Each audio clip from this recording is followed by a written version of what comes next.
the Goodwyn Holmes Award started being presented in 1977.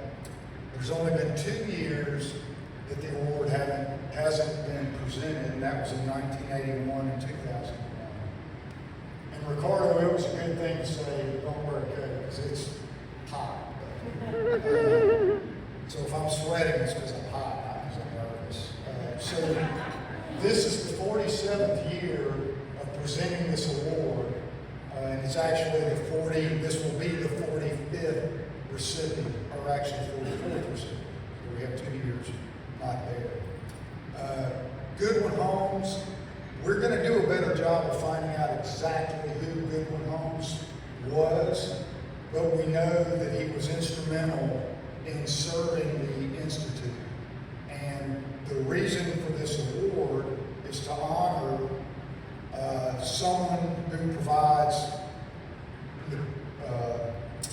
meritorious service, is how it's titled. Somebody that actually gets involved, what I was asking you to get young people to do, that works in the committees, that puts on conferences. They don't have to do those things, but it's what makes the organization successful. They encourage constructive thinking and individual enterprise. And they stimulate professionalism and the promotion of the coal industry, coal utilization, and sales activity. We ask every year, or I say we, Ron in the past has sent out an email to the membership asking for people to nominate those for the committee to evaluate and make a selection. Again, we've had 2 years where we haven't done it, so there is that option if there is one out there.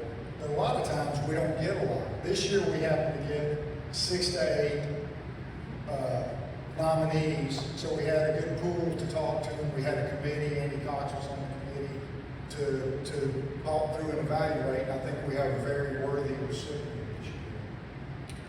I was trying to think of how I could describe the recipient without him knowing or her knowing who it was, and that's a difficult task. So what I'm going to do is say that this person has done those things. They have served on committees, they have chaired conferences, they have participated on the board, they have showed up at conferences and board meetings, they have given input and insight, they have thought considerably about the items that are discussed and given good, valuable input. All of those things are critical in what this award is all about. I can't go any further. With that being said, I'm going to talk a little bit about the person, and they're going to find out who they are. If they don't, I don't think they already know. Deuce Patterson is our award winner this year.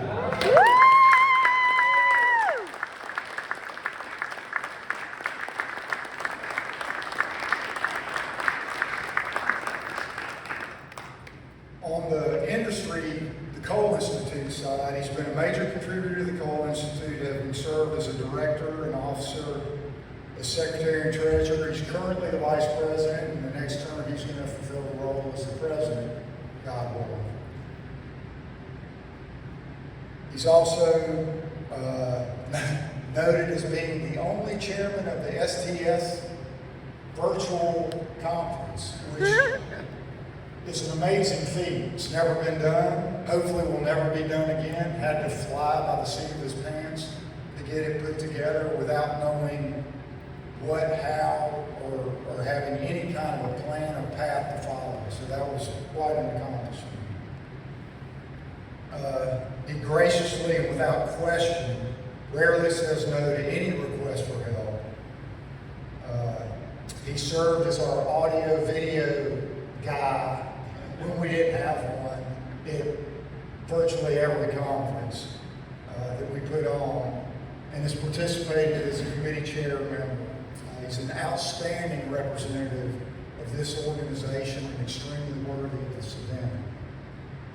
On the professional side, Deuce has been in the coal industry as a sales executive for the last 18 to 20 years. He's currently the CEO of Goodwyn Partners, based in Knoxville, Tennessee.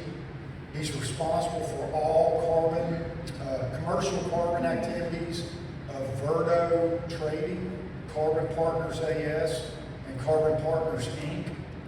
Carbon Partners is a subsidiary of a Danish utility, Verdo. They offer carbon-based materials such as low-ash coals, semi-coats, and petcoke to the silicone and ferroalloy industries.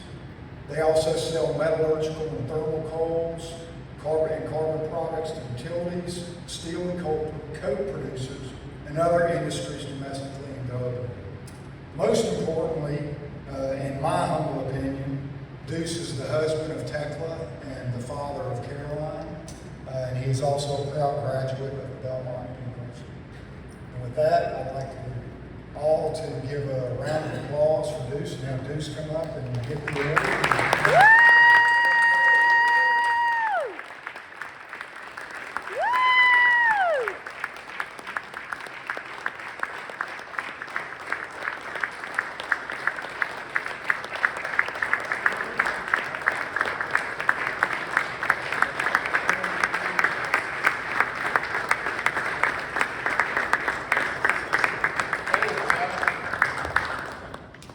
Thank you. I've been coming to this thing, if I cry, I'm sorry. Been coming to this thing for 40 years. And for the first 20, just a kid, having a great time, eventually trying to make Sarah fall in love with me. Stealing beers out of Andy's cooler when he wasn't paying attention.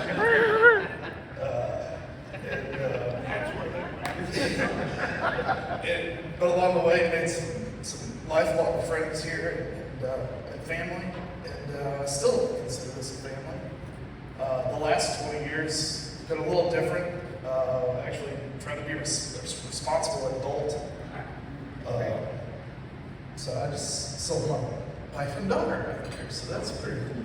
And Jeff, were those kids that I was stealing beers with? So this means a lot to me, especially because the people who have come before me and received this award, we've all got our heroes and our mentors, and I look around, there's some of my mentors and heroes that have received this award, like Ed, Andy Cox,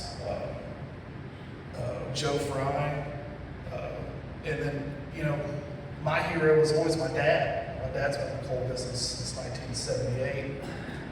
He never won this, but his hero did. D.T. Prince was the first one that ever won this, and that was one of my dad's heroes, so I think that's pretty cool. I really appreciate this. I'm proud to be a coal salesman. It's tough when, if you ever go to a neighborhood barbecue or sit on an airplane and somebody asks you, what do you do? And what do you say? You say I'm a coal salesman, and they look at you funny, or at best case you get a, ugh. Sometimes even Jehovah's Witnesses won't talk to me. I'm proud of what I do. I'm proud of what we all do in this room. We're so instrumental in our country's energy security, the jobs that we provide. Each one of us represent thousands of people. For what we do, we provide jobs to put food on the table for a lot of men and women and to keep this country and the world going.